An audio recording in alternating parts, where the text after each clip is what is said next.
अस्सलाम वालेकुम and welcome class. मैं हूं आपका टीचर सैयद बख्त। हम पढ़ रहे हैं फर्स्ट ईयर मैथमेटिक्स। आज है एक्सरसाइज 14 की क्लास नंबर 4, जिसमें हम करेंगे क्वेश्चन नंबर 4। यहाँ पे मैं एक छोटी सी बात बताता हूँ कि सारे के सारे क्वेश्चंस की मैंने सेपरेटली प्लेलिस्ट बना दी है। जितनी भी एक्सरसाइजेज फर्स्ट ईयर 11 मैथमेटिक्स की अब तक हम कर चुके हैं, सेपरेटली मैं साथ साथ उनकी सेपरेटली प्लेलिस्ट्स बनाता जा रहा हूँ हर एक्सरसाइज की, ताकि आपको क्वेश्चन ढूंढने में प्रॉब्लम ना हो। तो जब चैनल पे मेरे जाएं, क्लिक करें तो टैब्स में वीडियोस के साथ जो प्लेलिस्ट का टैब है वहाँ पे ज़रूर जाएं, ताकि प्लेलिस्ट में सेपरेटली और सीक्वेंशियली आपको सारे के सारे questions with sequential classes available हों, ताकि आपको कोई क्वेश्चन ढूंढने में और प्रैक्टिस करने में प्रॉब्लम ना आए। आई होप कि मैं आपकी हेल्प कर पा रहा हूँ। So let's get back to our work. Let's get started.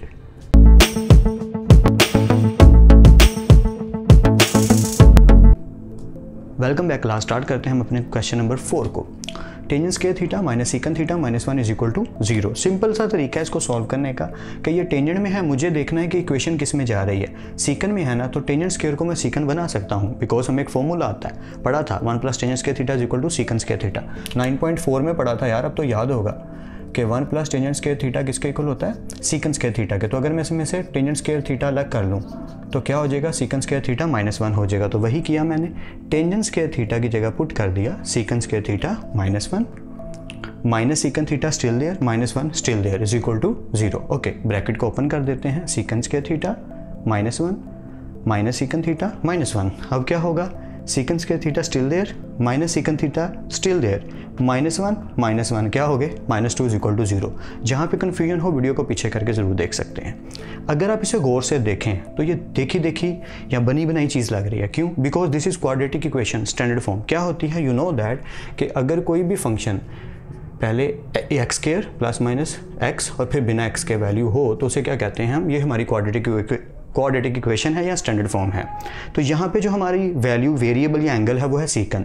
तो अगर आप गौर से देखें, so this is secant square, फिर सीकन, फिर बिना सीकन की वैल्यू। So this is our actually standard form, जो कि आप चैप्टर 4 में भी और मैट्रिकुलेशन के चैप्टर 1 की एक्सरसाइज 1.1 में बनाना सीख चुके हैं। एंड आई होप कि आपको समझ आ रही है।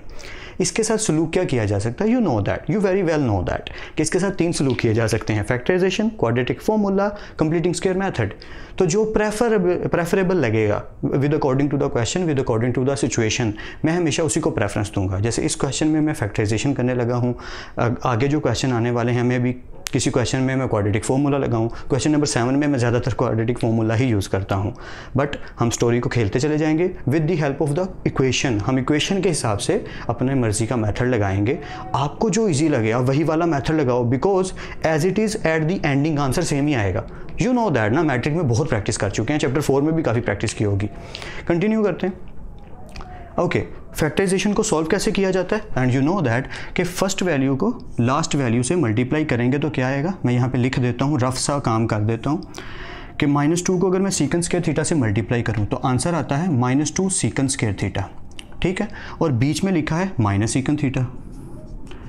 तो मुझे 2 वैल्यूज़ को सोचना है खुद से, यानी कि ये 2 वैल्यूज़ अपने से मैंने अज्यूम करनी है कि अगर मैं इन दोनों को प्लस करूँ या माइनस करूँ तो क्या आना चाहिए? जो सेंटर में लिखा है minus secant theta.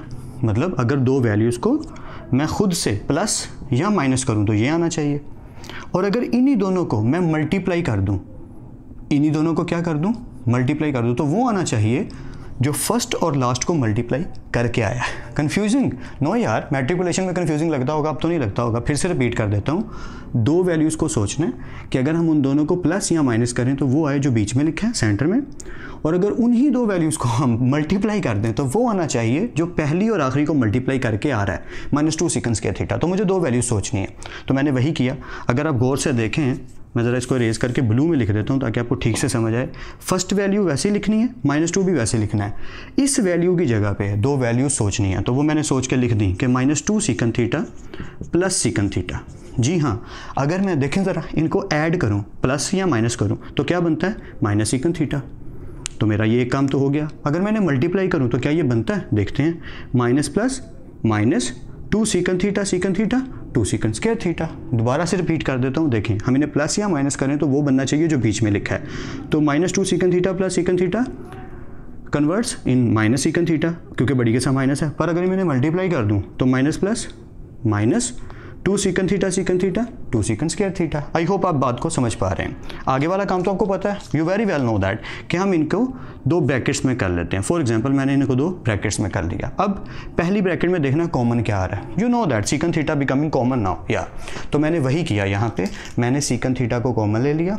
Secant square में से सीकंड गया तो क्या आया, secant theta minus as it is secant theta से कट आउट हो गया और आ गया 2 सीकंड, या अब इसमें कुछ भी कॉमन नहीं है तो क्या लिखेंगे +1 और इसे एज इट इज़ लिखेंगे। एंड यू नो दैट यहाँ पे पहुँच के हम देखते होते हैं बचपन वाला काम या कि दोनों ब्रैकेट सेम हैं कि नहीं, क्लास 8 से याद आ गई। या अगर तो ब्रैकेट्स सेम है तो फैक्टराइजेशन सही हो रही है और अगर नहीं तो फैक्टराइजेशन गलत हो रही है। तो ब्रैकेट्स शुक्र अल्लाह का ठीक है, थैंक गॉड। सो हम एक दफ़ा ब्रैकेट वाली वैल्यू और एक दफ़ा ब्रैकेट के बाहर वाली वैल्यू को लिखेंगे और =0। आई होप आपको समझ आ रही है, ठीक है। कंटिन्यू करते हैं। जहाँ से कन्फ्यूजन हो वीडियो को थोड़ा पीछे करके ज़रूर देख लीजिएगा।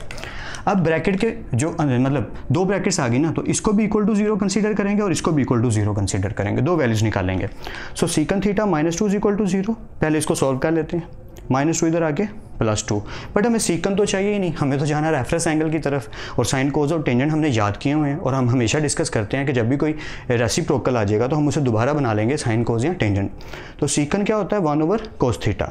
तो cos थीटा उधर चला गया, 2 इधर आ गया, तो cos थीटा का फाइनल आंसर आया 1/2। चलिए एक आंसर तो आ गया। दूसरे आंसर की तरफ मूव करते हैं, बाकी बातें बाद में करेंगे।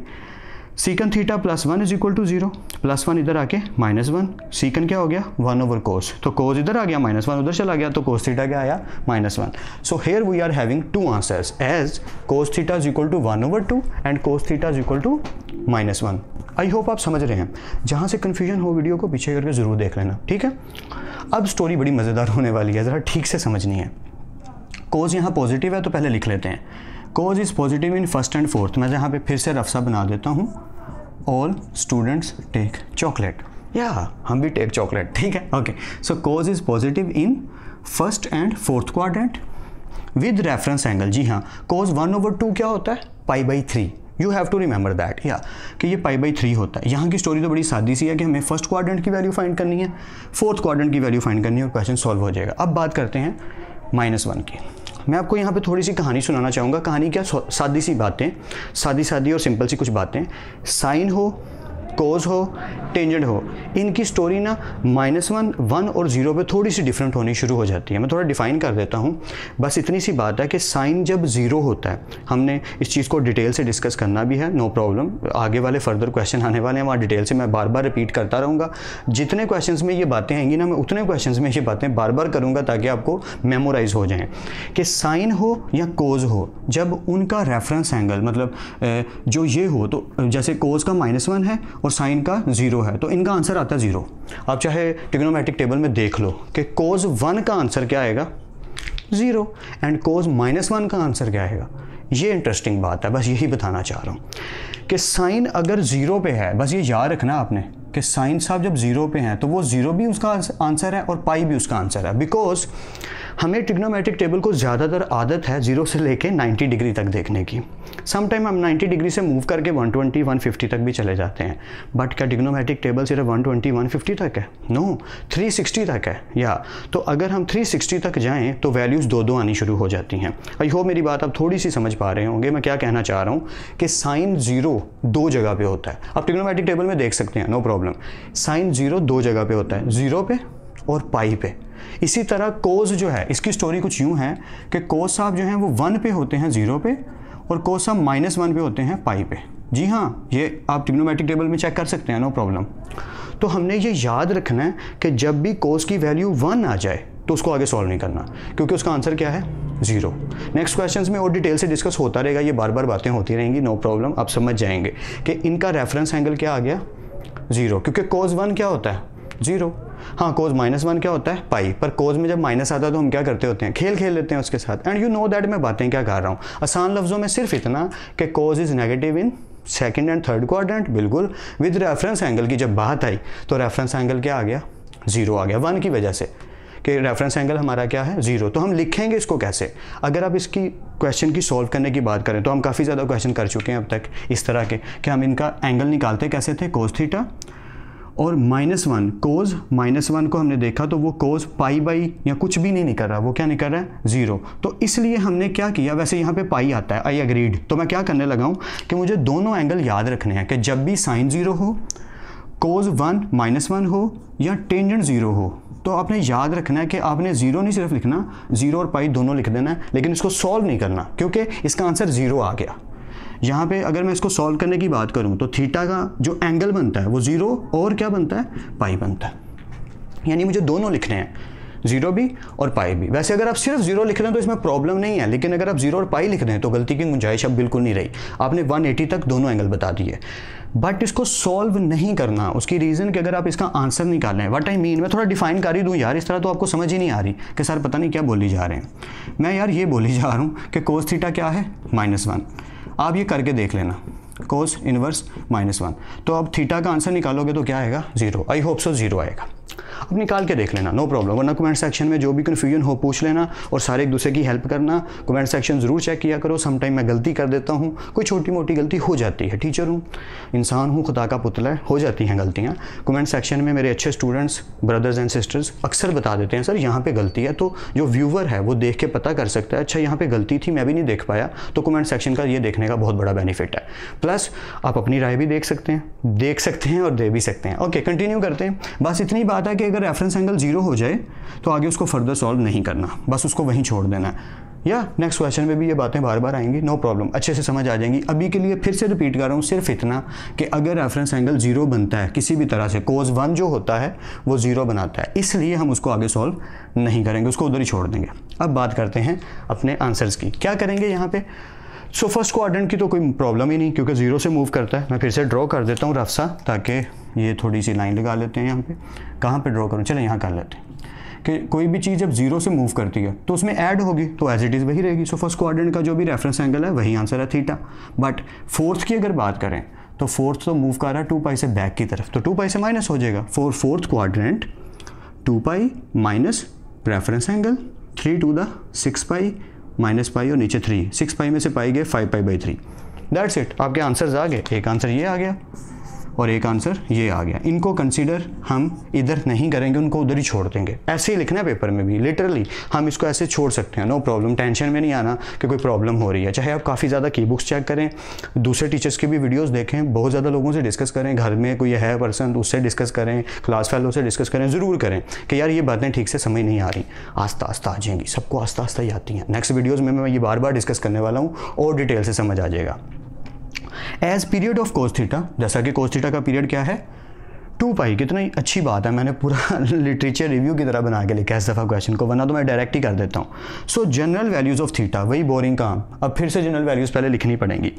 जनरल वैल्यूज़ ऑफ थीटा क्या होंगी, pi by 3 plus 2n pi, 5 pi by 3 plus 2n पाई। देखा 2n पाई आना है यहाँ पे, मैंने pi by 2n pi, boring काम, पर हम लिखेंगे कैसे, सोल्यूशन सेट या सोल्यूशन सेट की शेप में। तो सोल्यूशन सेट को लिखने का तरीक़ाकार वही है, हम pi by 3 plus 2n pi, 5 pi by 3 plus 2n पाई, जितने भी आंसर्स होते हैं वो हम लिखते हैं और बीच में क्या डाल देते हैं, यूनियन। एक चीज़ हमें ऐड कर देता हूँ कि अगर कोई कहे कि सर इसका आंसर जो है ना प्रॉपर वे में अगर आप बात करें तो रेफरेंस एंगल बनता है पाई। मैं एग्जांपल दे रहा हूँ, ठीक है, सिंपली बता रहा हूँ। अगर कोई बात करे कि सर इसका आंसर बनता है रेफरेंस एंगल कोस -1 का रेफरेंस एंगल बनता है पाई, वो सही कह रहे हैं कि इसका जो कोस -1 का जो आंसर है, मैं खुद बोल रहा हूँ, वो क्या रेफरेंस एंगल बनता है पाई। तो क्या हम इसको सॉल्व करेंगे, नहीं करेंगे। 0 और पाई को हम सॉल्व नहीं करेंगे क्योंकि ये एक ही पॉइंट पे लाई करते हैं। अगर आप बहुत ज़्यादा बात करना चाहते हैं तो मैक्सिमम आप यूनियन डाल के यहाँ पे पाई डाल दें, दैट्स इट। इससे ज़्यादा सॉल्व नहीं करेंगे। ये मैथमेटिक्स कुछ ऐसा ही है। इस क्वेश्चन में आई नो कि मैंने आपको क्या कहेंगे उसको गुत्थी में डाल दिया होगा, कॉम्प्लेक्स वे में घुमा दिया होगा।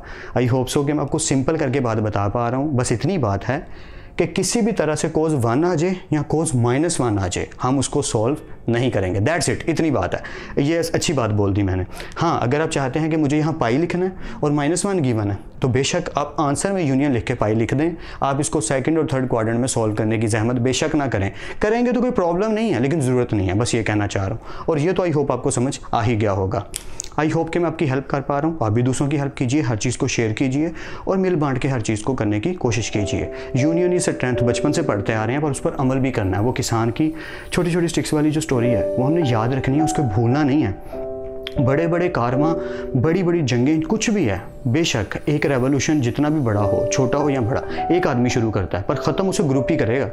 ख़त्म उसे ग्रुप ऑफ पीपल और यूनियन स्ट्रेंथ ही करेगी, और उसे कोई नहीं अचीव कर सकता। चाहे जितनी मर्जी हिस्ट्री आप पकड़ लें, पढ़ लें, समझ लें, शुरुआत बेशक एक इंसान से हुई, नज़रिया आइडियोलॉजी एक पर्सन की थी, सोच एक पर्सन की थी, लेकिन उसे एंडिंग तक पहुंचाया किसने? ग्रुप ऑफ पीपल ने, ग्रुप ऑफ एक्शनर्स ने। इवन हमारे नबी पाक सल्लल्लाहु अलैहि वसल्लम भी सहाबा किराम रज़ी अल्लाह अन्हुम की हेल्प से ही सब कर पाए। अल्लाह ताला ने स्टोरी ही कुछ ऐसी लिखी थी तो वही होना था।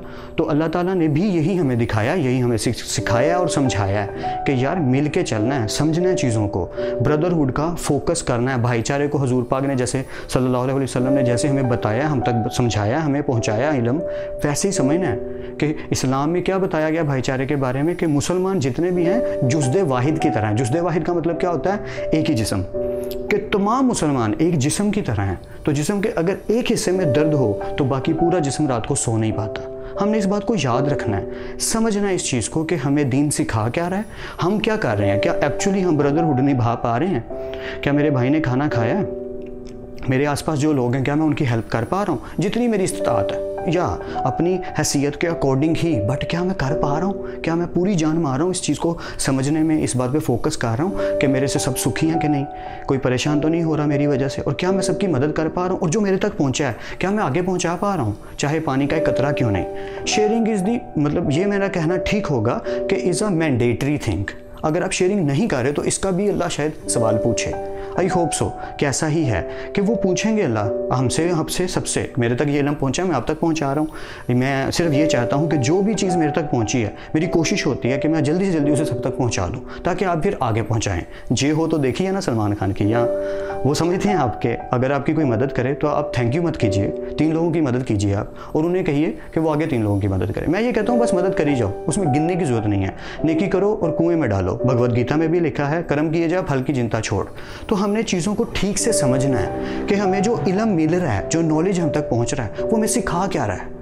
हमने उन चीज़ों को सीख के इम्प्लीमेंट पहले खुद पे भी करना है और साथ साथ दूसरों को भी रिक्वेस्ट करते रहना है। देखें, डांट के नहीं कहना, प्यार से रिक्वेस्ट करके समझाने की कोशिश में लगे रहना कि यार प्लीज़ ये करने की कोशिश करो। अगर मेरे पास लंच है और क्लास में किसी और के पास लंच नहीं है तो क्या मैं शेयर कर रहा हूँ? मेरे पास पैसे हैं पर मेरा दोस्त गरीब है, उसके पास पैसे नहीं, क्या मैं शेयर कर रहा हूँ?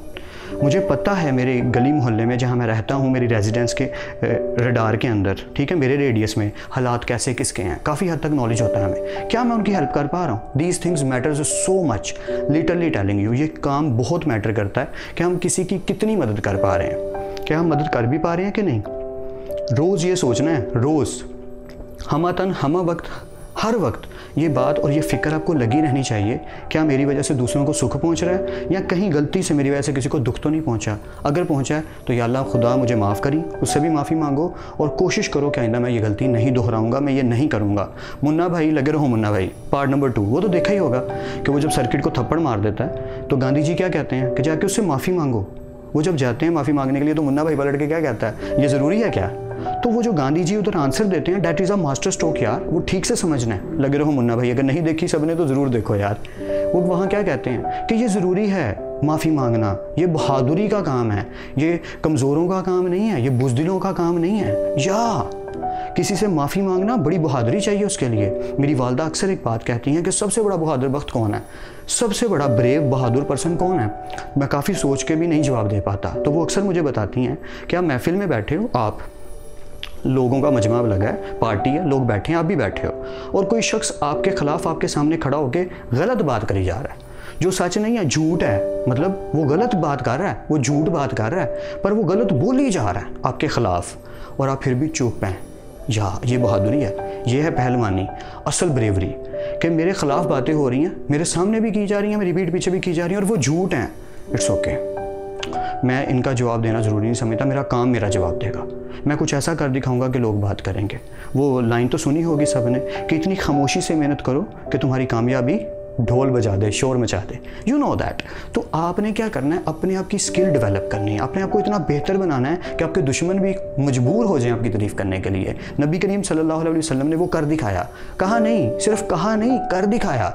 मैं समटाइम सोचता हूँ तो शॉक्ड हो जाता हूँ कि यार वो कैसे कर गुजरा, वो जो पर्सन है, वो कायनात की इतनी बड़ी हस्ती है, वो कैसे कर गुजरे, ये उन्होंने ये कैसे कर दिया। आप किसी से किसी का खुदा बदलने की बात करने लगे हो। आप किसी को सिर्फ इतना कह दो ना कि आपके कपड़े, आपका ड्रेस ठीक नहीं है, आप जिस तरीके से बैठ के खाना खा रहे हो तो आपसे लड़ने के लिए आ जाएगा फ़ौरन से। आप किसी को कोई भी बुराई किसी की कर दो तो वो आपके ऊपर उतावला हो जाएगा आपको मारने के लिए। आप उनका खुदा बदलने की बात करने आए, किन की? अरब की। और हम सब जानते हैं कि ये सुना हुआ है कि अरब बड़े खरदमाग होते हैं, सुई अट जाती है उनकी। ये सुनी है हमने सामने में ये लाइनें और ये बातें कि वो हटते नहीं हैं, खड़ दिमाग होते हैं, अखंड किस्म के होते हैं कि जी हमने तो अपनी बात से बाज ही नहीं आना, जो हमें ठीक लगता है हमने वही करना है। तो ऐसी जगह पे आके उनसे उनके खुदा को बदलने की बात करना, और उनके खुदा उनका कारोबार भी थे, उनकी रोजी रोटी पे भी लात पड़ने लगी है। ऐसी सिचुएशन में इतनी मुश्किलों में आके और फिर ऐसा रेवोल्यूशन क्रिएट करना कि अब कायनात के ख़त्म होने तक वहाँ इस्लाम का राज रहेगा। नबी करीम सल्लल्लाहु अलैहि वसल्लम ने जो मुसलमानियत सिखाई, जो इस्लाम उन्होंने सिखाया, उसका राज रहेगा। वो इस्लाम नहीं जो हमने क्रिएट किया, जो हमने बनाना शुरू कर दिया, हमने जो फ़िरका वारियत बनानी शुरू, उसकी बात नहीं कर रहा। जो हुजूर पाक सल्लल्लाहु अलैहि वसल्लम ने इस्लाम ला के दिखाया, वो कभी नहीं ख़त्म हो सकता वहाँ से। अब उन्होंने क्या कर दिखाया, तो हमने उनसे सीख लेनी है कि वो हमें क्या सिखा रहे हैं। उनका इल्म, उनकी तालीम, उनकी एजुकेशन जो अल्लाह ने की, कायनात जिसने तख्लीक की यार, वो कर रहा है हमारा अल्लाह, वो सिखा रहे हैं हमारे नबी करीम सल्लल्लाहु अलैहि वसल्लम को, और वो फिर हम तक वो इल्म पहुंचा रहे हैं। और वो ये भी कह रहे हैं कि इसे आगे पहुंचाओ। खुतबा हुज्जतुल विदा पे क्या कहा था, मैंने इस दिन को तुम्हारे लिए आज मुकम्मल करके पसंद कर लिया, अब फैल जाओ अल्लाह की ज़मीन में और दूसरों तक पहुँचाओ, अल्लाह कमी बेशी माफ़ करे, यू नो दैट। तो मेन मकसद है यूनियन इज स्ट्रेंथ, मिल के रहना है, मिल के हर चीज़ को हैंडल करना है और हर चीज़ को शेयर करने की पूरी जान माननी है। ठीक है, आई होप कि मैं आपकी हेल्प कर पा रहा हूँ चीज़ों को समझने में, और मैं कुछ बातें भी बता दी होंगी। सॉरी अगर मैंने बोर किया। फिर मिलते हैं इस क्लास में, तब तक अपना और अपने घर वालों का ख्याल रखिएगा। खुदा आप सबको खुश रखे और कामयाब करे। खूब मेहनत करते रहिए लेकिन स्मार्ट वर्क के साथ। अल्लाह हाफिज़ क्लास।